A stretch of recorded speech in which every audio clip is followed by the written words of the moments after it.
The Christmas Star by Marcus Pfizer.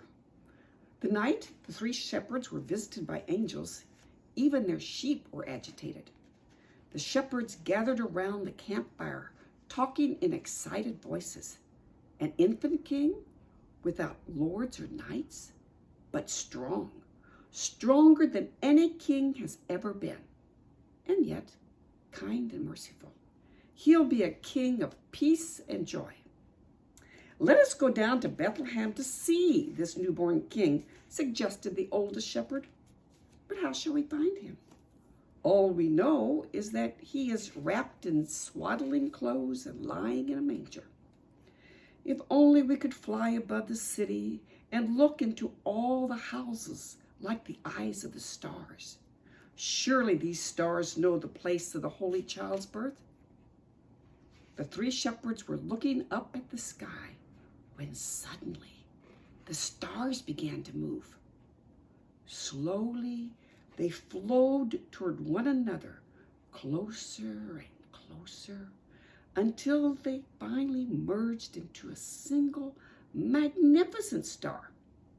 This star, with its shining tail, swept a radiant glow across the deep blue night. Then the star slowly dipped toward the horizon. Hastily, the shepherds packed up their belongings. They gathered the sheep together and followed the mysterious star. It was guiding them to Bethlehem to see the Holy Child.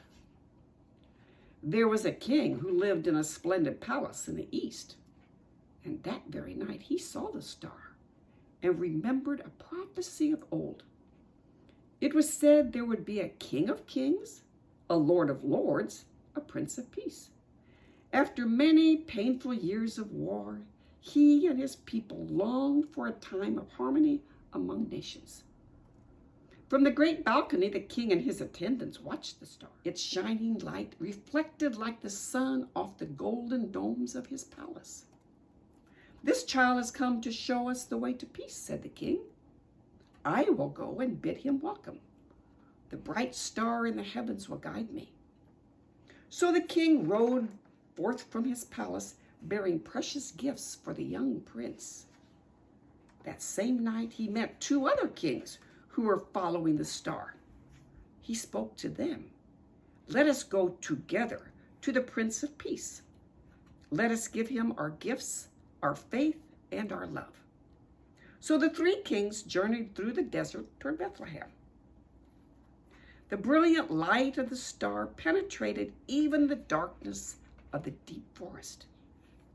"It must be the full moon," thought the wolf, and he began to howl. But when the light grew stronger, the curious animals ran to the edge of the woods and looked up at the sky. The owl was waiting and gave them the news. "A child has been born," she told them, "a holy child who will love and care for all living things. The bright light in the sky is a glorious star, calling us all to Bethlehem." Drawn by the light, the animals went fearlessly on their way. The star finally came to rest over a tiny stable, bathing it in clear light. Everyone wanted to welcome the child and celebrate the spirit of harmony that had brought them together. So the mountain lion lay down among the sheep, and the fox lay down by the rabbit, and the powerful kings from the east talked like brothers with the humble shepherds.